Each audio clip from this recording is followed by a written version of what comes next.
ワンオンワンテック始まります。今日のテーマは AI が嫌われ始めているです。今年4月にオープン AI のサム・アルトマン CEO の自宅に火炎瓶が投げ込まれるという事件がありました。逮捕された男はその後もオープン AI の本社を襲撃しようともしていたとのことです。AI の震源地アメリカを中心に今 AI への風当たりがとても強まっています。で、アメリカの調査機関によれば AI にワクワクするよりも懸念を抱いている人の割合が主要国の中で最も高くなっています。で、その人気度ですね。 AI の人気度っていうのが今やアメリカの移民関税執行局、いわゆる ICE よりも低いということが今話題にもなっています。オープン AI やアンソロピックなど一部の AI 企業に富と権力が集中するのではないか、そして結局多くの人の仕事は AI に奪われるのではないか、こんな懸念から AI を嫌う人たちが増えているんです。なぜ AI が嫌われ始めたのか。今日のゲストはニュースレターのプラットフォームサブスタックで40万人以上の読者を抱える人気ブロガーでエコノミストのノア・スミスさんです。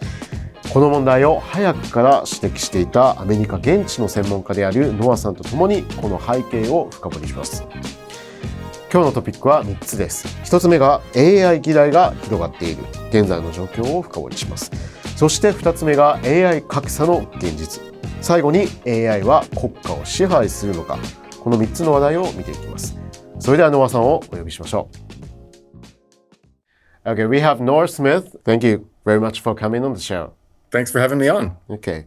So, for the first part, why are people hating AI? And recently we've seen a clear change in how people feel about AI. And in several US polls, more people say they're worried about AI than excited about it. And at the same time, people are still using AI more and more. So it may be more about distrust of AI companies or fear about jobs, data centers, or the concentration of power. So do you think people are turning against AI itself, or are they turning against AI labs companies? I think people don't trust AI companies, but I think that the problem they see is with AI itself. I think that Americans are used to a labor market in which as soon as companies think they don't need you anymore, they just fire you. Mm-hmm. And they're used to an economy where society never owes you a job, and you're always forced to fight for a job and prove that you have value. And they can easily foresee a world in which companies say, well, we have AI, we don't need you, and then fire people. And I think that might be different to Japan. In Japan, I think people have this assumption that society is going to give them a job, and that as long as they want to work, someone will find something for them to do. But I think in America, this assumption is just not there. So I think job fear is by far the biggest thing going on. Mm-hmm. Are they also hating on the AI companies itself? Well, I think that their experience with big tech companies in the past had been growing more negative. People used to really love big tech companies, and then started to sort of sour on them and kind of turn against them a little bit in recent years because of political things, or just because the profits that these companies got so huge, people felt like they weren't sharing in the profit. But I think people really do not trust AI companies to have their best interests in mind. When you look at what leaders like Sam Altman and Dario Amodei have said, they have predicted that AI will take most white-collar work and make most workers obsolete, basically unemployable. And they've called for welfare benefits to expand to take care of people who can't find work. But nobody wants to live on welfare for the rest of their life. It's a much poorer, a more precarious existence where you depend on the government and you're basically a poor person for the rest of your life, not just you, but your children and your children's children forever. And so basically, the leaders of these companies are saying, we want to put you out of work. The goal of our company is to put you out of work. And when you look at the mission statements of these companies, for example, OpenAI, their mission statement was to create AGI, or artificial general intelligence, Right. which they defined as a machine that can do most economically useful work better than a human. So, in other words, their company was actively trying to make human beings obsolete. It was in their mission statement. And not only did they believe it would inevitably happen, but they were trying to do it, and they were getting very, very, very rich from doing it. So you can see why people wouldn't like the heads of companies that did something like that. I remember the OpenAI's mission statement precisely was create AGI to benefit humanity. Isn't there kind of the contradiction in itself? Like the AGI that can destroy humans, but to benefit humanity. That's right. So I think we should separate the idea that AGI will be dangerous and will kill humanity from the idea that AGI will take everyone's job away. Those are two different things. And the big labs, OpenAI and Anthropic, they always wanted to create AGI that was safe. They don't want to die. They don't want their families and friends to die. They don't want AI to kill humans. So they were always trying to make it safe. But when you asked them about the benefits, how will AGI benefit humanity? They would talk about science, great scientific discoveries, and they would rarely talk about raising wages. You'd never see them say, AI will make you get paid more. They would say AI will give you, will make you live forever or live hundreds of years or will cure all your diseases. But they would never say AI will make you earn more money. And I think, in fact, they kept predicting that most people would earn less money. And when you look at what they're actually doing, they are taking, these people make a lot of money. An AI researcher gets paid, $7 million a year as a salary. And then that's like 10億円. Right. And so, or more. It's a lot of money. And so it's a lot of money. And then, of course, the people who own these companies will be just some of the richest humans on the planet. And there's only a few of them. And so if you saw someone who says, I'm going to create a machine to benefit you, but its goal is to take away your job forever and make you obsolete and make me rich, would you believe them about the benefit part? I don't think so. Difficult to believe. Yeah. We also starting to see this backlash move from online debate into the real world. Like there was an attack on some Altman's home or the threats around the OpenAI headquarters. So it was interesting to see Dylan Patel from the Semi-Analysis, the tech media. He mentioned on a podcast that he thinks we may see large-scale protests against AI within a few months. So do you agree with that? Do you think we could see large-scale anti-AI protests soon? Yes, I think so. I think that there's a good chance that will happen. I don't know how large scale. I don't know about, national scale versus local scale, but I think you will see some protests. The people who attacked Sam Altman's house were not concerned about jobs, or at least we don't think they were. They were concerned about something different, which is AI safety. They were people who believed that AI will be uncontrollable, that it will compete with humans for resources, and that it will destroy the human race. That's what they're worried about. And so I think that's why they were attacking. I think the attack on some Altman's home is just a tiny bit of incidents, but how are you expecting that those movements will spread? You will probably see something globally, but it's hard to say which countries because I'll have to look at the national policies. I didn't expect China to be worried about AI and jobs, but China just passed a law saying that you're not allowed to fire workers because of AI. Right. Now, I don't know how much effect that law will have because companies can if companies want to fire workers because of AI, they can just give some other reason for firing workers. And but also in America, we're not seeing workers being fired because of AI, but what we are seeing is a slowdown in hiring for new workers in some industries. And so we're seeing that in especially software engineering. We're seeing a slowdown in the hiring of software engineers. We're not seeing old people get fired. We're seeing young people not get hired. And I think that, but at the same time, I think Chinese people will look at the government and say, our government is doing something. It's trying to protect us. You may still see protests, but I think that the government is worried about this and is trying to get out in front of these movements and is trying to be proactive about making sure that it doesn't see large-scale social unrest. America is not doing that. So far, no one in the American government is doing that yet. I expect European governments and governments in Japan and other rich East Asian countries to be pretty proactive, to say we'll make sure you have a job. And then I think that in poorer countries, I don't know, like in India and Latin America, I'm not exactly sure what you'll see. But I think that the United States is where this will be a bigger issue because politicians are used to not protecting jobs at all. Right. So is the protest going to be about OpenAI, Anthropic, or even beyond them and other companies like Google and NVIDIA or other AI-related companies?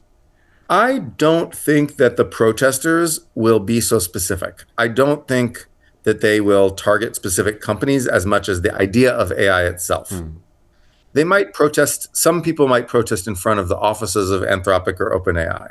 But I think most people will protest in front of City Hall. They'll protest at the state and federal government. They will protest the government and say, government, do something. Don't let them kill our jobs. And I think that the sentiment about AI was born from the worst sales pitch that you have written about. And you wrote that many AI leaders have talked about AI in a very scary way, and they have said AI could replace workers or create a human intelligence that outperforms humans. But recently, the AI leaders have changed narrative, like the message, like to AI will augment humans or like the benefit humanities. So can those change of the message will rebuild the public trust or make the situation better? I think you're going to see conflicting answers conflicting messages because I think Dario Amodei is a very honest man, and he really does believe that AI is going to take all the jobs, and he really believes that there's a substantial chance that AI will kill the human race. I think he thinks it's about 10 to 20% chance that AI will just kill us. And I think he's not going to change those opinions or those estimates just because there's political pressure to do so. He may stop talking about it as much in public, I think, but I don't think he'll change his fundamental beliefs, and I don't think he's going to lie. Sam Altman is more pragmatic, and I think that he will continue to advance. He'll start advancing a message that AI will create new jobs. I think you'll see a lot of other people in the industry who care, a lot about making money, venture capitalists or heads of big semiconductor companies. I think you will see them just stick to a very positive message. AI will create new jobs. Right. I don't know if that message will resonate with the voters, but I think that's the message they will probably give. Dylan Patel that I talked about said that Dario Amodei and Sam Altman should not be on media interviews anymore, and they should not talk in public about the impact of AI. Or what do you think? Do you agree with that? No, I think that Dylan's wrong, and Dylan might be joking, but then I think that he's wrong. Yeah. Because if the leaders of the most important companies in the world simply remain silent, people will just assume they're doing something bad behind the scenes. Right. They have to give some sort of public statement. They can't simply stay silent and secretive. And so I think they have to talk. So they probably have to work on a message that makes people less afraid. Moving on to the next part, the reality of AI inequality. So we are seeing intense race between OpenAI and Anthropic. Like new frontier models are coming out like so quickly. It is becoming race to build AI agents that can actually do real work, especially coding.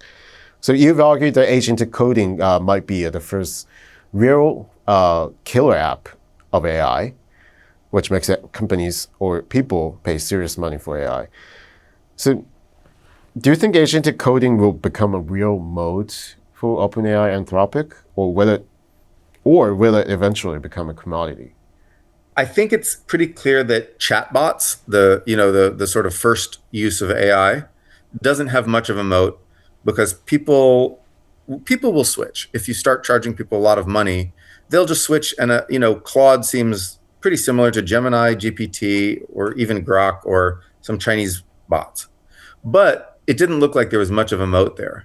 With agentic coding, there's the possibility that a specific AI will be familiar with your whole code base, that you'll have a harness built for a specific, type, a specific AI, and then also there, like enterprises, businesses may work with the AI companies, may work with Anthropic to implement AI solutions within their organizations. And so enterprise customers are very sticky. It's they stick around for a long time.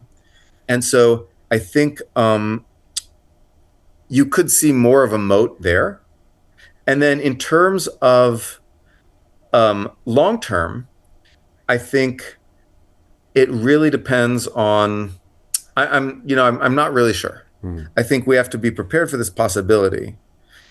But it's possible that if AI hits a capabilities plateau, that we'll see Chinese models catch up. We'll see all the fast followers catch up, and then agentic coding may become commoditized. So it's very difficult to foresee at this point what will happen. I should also say, even if agentic coding becomes commoditized, there's another kind of inequality you could see, even if the AI model companies don't make profit, which is you could see inequality between labor and capital. Right. So it might be that the value of agentic coding is captured by the users, by companies that make software internally or for sale. If they capture the value of agentic coding, those are still companies capturing the value. Their workers may not capture the value. It may be that companies can produce a lot more software value without so many workers, and then workers get laid off, labor supply goes up, wages go down, and so because companies are using AI agentic coding, instead of human software engineers or other personnel, and so so you could still have inequality between labor and capital. You could see the labor's share of income keep going down, even if the big AI labs don't have monopoly power. Yeah, I think it can lead to the discussion around single person can build a $1 billion company, like sort of thing, right? I think you will see single people building billion-dollar companies. I don't think it will be common. It will be more like a lottery. And I think you see this already. You've seen a few people, in their garage coding a social media app. The social media app takes off. And then people make a bunch of money and then it collapses, but not before they make lots of money. You saw it with crypto. You saw people starting crypto coin companies and getting rich quickly, even if the product later collapses. Right. I think you'll see stuff like that with agentic coding. It'll be very easy to set up a company. Even if there's lots of competition, even if competition holds down the profit rates overall, you'll see a few people making a ton of money. And I think that will make people angry and frustrated because most people won't be making that kind of money, but a few people will. And I think another important point in your newsletter is cybersecurity. Like frontier models is becoming too good at hacking or maybe too good at defending from hackers. But then both attackers and defenders may need access to the best models. So you may feel that you have no choice but to use frontier AI. Could cybersecurity turn frontier AI into an arms race business that everyone has to pay for? Absolutely. It absolutely could. So remember I said that if AI capabilities plateau, you could see the moats go away of these business, of Anthropic and OpenAI. But if AI capabilities don't plateau, there's many reasons why people only want to use the best model. And if you look at which applications those are applications that are adversarial. So cybersecurity, if the hackers have a slightly better model than you could lose everything. So you need to have the best. But also in trading, if your AI that's trading isn't quite the best model, it's almost the best but not quite the best, you could lose everything to traders with better bots than you. So you need to have the very best one. You could see it in law. You could see it in all kinds of sort of policy things like filing lawsuits against governments. Whoever wins, even by a tiny amount, gets a huge pot of money. And there's this arms race. Right. And so everyone needs the very best. But if you get the very best, you get a huge pot of money. So I think that arms race could provide a very strong moat for the top models, right, and the companies that make them. So is that how the power is going to concentrate into small number of AI companies? I think it's still an open question. I think if you see capabilities start to plateau, and you see following companies catch up quickly, like the Chinese models, if you see them catch up quickly, then I think you could see margins get really reduced. I think if people find out that they're spending too much on agentic coding, and that you could see revenue plateau, and then you could see the other companies catch up as well. If compute constraints are very severe, you could see Anthropic has the best model, but they don't have enough compute to run it, which is, actually that's currently true. That's why they made a deal with SpaceX, right, to get some of their compute. And so if the top modeling companies run out of compute and the, lagging companies have more compute, you could see convergence and less of a moat. So I think there's a lot of factors going on here. We don't know what's going to happen yet. It's evolving very quickly. You just mentioned about the compute constraint. You call the AI labs with the power robot lords in your essay, and pointing especially to OpenAI and Anthropic. But I think the real power in AI might end up with the chip or cloud companies like NVIDIA, Google, Microsoft, and Amazon, not just model companies. What's your take on that? I think that's right. I think when I talked about robot lords, I was talking about the idea that private companies could have military power. And I don't think NVIDIA will have its own private army of drones, but I think that you could see AI modeling companies building armies of drones in the future or something like that. But that's not a concern for today, obviously. They're not doing anything like that.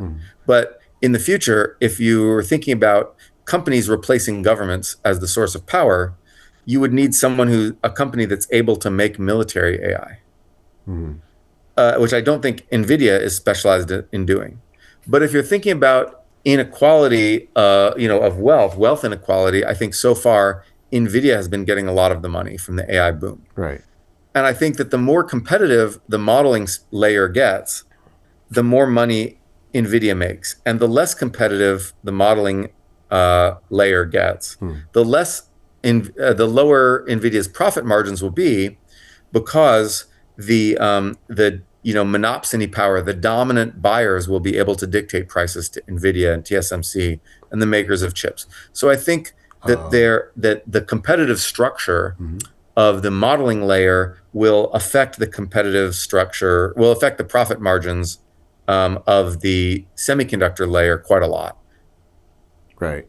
Now infrastructure companies are making a lot of money from the fierce competition of models. But you said that the less competitive the model race gets, their infrastructure or companies like NVIDIA will struggle with low margin. So are we seeing the sort of the competition is going back and forth between models and infrastructure? Does that make sense? Yes, and I think you see this with a whole lot of industries, cars, and you see this with semiconductors, et cetera. And I think AI is not any different. You see, and so traditionally, in Japan, the top like OEMs like Toyota would preserve their profit margins in bad times by sort of forcing their suppliers to eat the cost of recessions, and so and there was lots of tension between the suppliers and the top companies. Okay, but the model is getting more expensive as they have to compute more. And I think that we're going to see another inequality in AI. Do you think the expensive frontier AI widened the gap between companies or individuals that can afford it and those who cannot? For agentic coding, you're definitely seeing some organizations spend a huge amount on tokens and on basically the ability to write agentic code. And some people are even calling this token maxing. Because, so for example, I think Meta was one of the companies that token maxed the most. It said, use as much as you can. Now, that's probably a transitory or temporary state, because I think that the purpose of token maxing at many companies is not because they think it's valuable, but because they want to discover how to use it. They're trying to play around with this tool as much as possible to get people to adopt it and figure out how it can be used effectively. I don't expect that to last. And I think that you'll see some sort of plateau in how much companies are willing to pay for computing, because there's only a certain amount of software you need to make in the world. Right? Like if you're a company that sells software, maybe you can make 3 times as much, but if all your competitors are making 3 times as much, your margin gets competed away. And if you're making software for internal use, once you probably already have software for things. So remaking a lot of software, that you already have is of limited utility. Maybe you can make it better. You can fix all the cybersecurity holes. You can patch up the vulnerabilities. You can just refactor your code base and do all these things. But then, eventually the demand will slow down. And I think right now you're seeing a lot of demand from people who are playing around with things and just seeing, what can I do with this new tool? What that means for whether some companies have an advantage over others, again, I think in the adversarial spaces, in finance and law and cybersecurity, and also crime of various kinds, and some things, I think you're going to see some inequality there, because you have this winner-take-all dynamic. And you're definitely going to see, if you have an industry that has winner-take-all dynamics, where you have a strong network effect, like social media or something like that, you could see inequality based on who can afford better compute. But I think in a lot of industries, you won't see that, because you have diminishing returns to getting better software. So if AI wealth becomes concentrated in a small group, like AI labs or their stockholders or their employees, what happens in the society? Well, that amount of extreme radical inequality, if it's just a few people who get fabulously rich, and then I think that most people will not notice, because we already saw this with crypto. There's many billionaires, many millionaires of crypto, but they're secret. You don't see them. They're hiding out somewhere. AI is going to create more value than that. But if it only goes to a few people, and a few people own all this Anthropic stock, and those are just these insanely rich people who could buy your whole country, but you never see them, because who wants to buy a whole country? They're just going to save all the money. Then you won't see a big outcry over inequality. People will be mad about jobs. People will be mad about risks. but they won't be mad about just a few people getting insanely rich. They'll be a little mad. Some people will be mad because they'll read the news and they know these rich people are out there and they'll think, I'm so mad that those people are rich. But then most people won't even notice. I think if you have inequality based on broad-based inequality based on some people losing their job, or based on, suppose that the value doesn't go to the AI companies entirely. Suppose that a lot of the value goes to just regular companies, restaurants and stores and insurance companies and media companies. And if every company is using AI and firing workers and making profits for the boss, for the shareholders, for the executives and the shareholders and all those people, then people are going to notice that. People are going to get very mad about that because that's broad-based inequality. If it's just a few people getting trillions of dollars of wealth, we won't notice them. In fact, at some point, the government may find some reason to throw them in jail. Or there may be a power struggle between the government and people who have that much money. We've seen it before. We've sort of seen it with Elon Musk, but we see it, with oil company owners in like Russia or some petrostates. You see, basically these things get nationalized and the wealth of these few people gets spread around because the leaders are afraid of the power of a few very rich people. You even saw it in China in 2021 and 2. You saw Jack Ma and some other tech entrepreneurs sort of be cracked down on by the Chinese government, and they threw Jack Ma in jail or something like that. There will be power struggles with those few super, super, super rich people. Right. Okay. Thank you. Let me move on to the final part, though. Will AI control states? And Palantir's CEO, Alex Karp's book, The Technological Republic, just came out in Japan, and it's been, I think, a bestseller. So everyone's talking about it these days. So he argues that the West faces a serious technology challenge from the authoritarian states. And his concern is those states are willing to use technology for national power, but Silicon Valley has spent too much money and time in consumer advertising and avoiding hard problems like defense. So in that sense, Karp is saying that tech companies need to reconnect with the state, not only to make money, but to defend liberal democracy in Western civilization. So do you agree with Karp's argument and that tech companies need to serve the Republic again? I do. I agree with his argument. On the other hand, I think that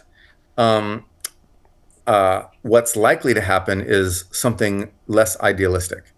What's likely to happen is more of a raw power struggle over the power that AI generates. You saw this with every new technology that happens. You see struggles between private people who make the technology and governments who use the technology for power. With industrial technology, you saw big struggles between, sort of oligarchs, industrial oligarchs, and the state. And with, we hadn't seen that yet with internet technology, but maybe we were starting to see it. But now you'll certainly see, struggles over who controls this kind of thing. I foresee some sort of quasi-nationalization or partial nationalization of every company that makes a lot of money from AI, be it NVIDIA, OpenAI and Anthropic, or companies like that. I think governments will find a way to spread that wealth around and to force those companies to use their power for what the government wants. I won't say for the good of the nation, because that's different than what the government wants. But certainly governments will try to control this power. So, for example, is there a contract with the Defense Department what you're talking about? Yes. So I think there will be several different forms. I think you will see governments try to spread the wealth from these companies broadly so that people don't get angry. I think you will see governments involved with safety. So governments, using not just regulation, but personnel inside the companies to make sure that these AI that they're making is safe. And I think you're already starting to see that with Mythos, with Anthropic's cooperation with the government on Mythos's cyber hacking capabilities. I think you will see defense cooperation, not just contracting where the government pays you, but where the government basically uses the Defense Production Act and other tools like that to force AI companies to work for the government, which is why that act was passed. And it was passed for wartime, but it's now being increasingly used in peacetime. And at the same time, I think you'll see industrial policies where the government, in exchange for greater control, the government supports the development of the industry. I think that the Technological Republic mentions that Silicon Valley used to build technology for governments and warfares. But right now, the people in Silicon Valley is strongly turning against using technology in defense. How should democracies balance national security and democratic oversight in AI? That's a good question. Obviously the most important thing is risk. Safety regulation. Safety has to be number one. And so I think, sort of catastrophic existential risk, governments have to be very, very on the ball about, and the biggest risk, of course, is biotech, right? Is creating a doomsday virus that kills a lot of people. That's the number one danger. But I think that also number two has to be making sure that the gains from AI are spread as broadly as possible. That means jobs, but it also means other ways of redistributing income throughout society. So Alaska has an interesting innovation here, and petrostates have an interesting innovation, which is sovereign wealth funds. Right. Basically, when you have a country like Norway or Saudi Arabia or a state like Alaska that has lots of money from oil, they tax some of the revenue and they spread it around equally to everybody. Something like that could work very well for AI. And I think people who run AI companies have been thinking about this kind of thing for a very long time. They've been thinking about basic income. This is not the same as guaranteed basic income because it depends on the revenue from AI companies, but some sort of direct redistribution. I think that's going to happen. Right.